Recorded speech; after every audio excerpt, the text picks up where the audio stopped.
লাগছে না? আমার নানির কাছে রেখে এসেছি। একজন সংগ্রামী নারী আরিফা ফেরদৌস বুশরা 2 সন্তানের মুখে হাসি ফোটাতে ও তাদের মানুষের মতো মানুষ বানাতে ফুটপাতে কেক বিক্রি করছেন প্রতিদিন। এক সন্তানের বয়স মাত্র 3 বছর, অপর সন্তানের বয়স মাত্র 1 বছর। স্বামীর সাথে না থেকে 2 সন্তান নিয়েই বাবার বাড়িতে চলে এসেছেন এই বুশরা।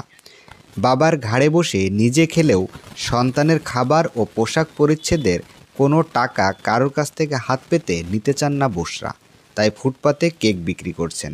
যদিও 1.5 মাস ধরে তিনি ফুটপাতে কেক বিক্রি করছেন, কিন্তু অনলাইনে স্বল্প পরিসরে কেক বিক্রি করতেন 3 বছর যাবৎ। তবে মজার বিষয় হচ্ছে, নামি দামি 10-12 রকমের কেক তিনি বাড়ি বানিয়ে এই ফুটপাতে বিক্রি করেন। সব কেকগুলো সুস্বাদু ও মজাদার বলছেন খাবার প্রেমিকেরা। কেউ কেউ বলছেন বাড়ি হাতে বানানো এই কেক ফ্রেশ, তাই কোনো চিন্তা ছাড়াই খেতে পারেন তারা।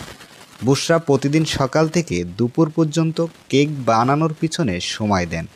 তারপরে দুপুরে খাওয়া দাওয়া শেষ করে যশোর প্যারিস রোডে একটি প্লাস্টিকের টেবিলের উপর এই 10 থেকে 12 রকমের কেক সাজিয়ে রাখেন। শেষ না হতেই কিন্তু ভিড় জমা শুরু করে তার দোকানে। মানুষজন খুব মজা করে এই কেক খান। বুশরা বলেন, প্রত্যেক নারীকে স্বাবলম্বী হওয়া দরকার। আমার থেকে অনুপ্রেরণা নিন। কারোর কাছে হাত না পেতে নিজের যোগ্যতা ফুটিয়ে তুলুন, তাহলে আপনি আপনার ভবিষ্যৎকে উজ্জ্বল করতে পারবেন। আর কারোর দিকে চেয়ে থাকা মানে জীবনে ছোট হয়ে থাকা। এজন্য নিজে কর্মব্যস্ত হয়ে নিজের কাজ নিজে করাই মঙ্গল। একটা পলি আমার পার্সেল নেবেন পলি তো 2টা 50 টাকা দিয়ে দেবে।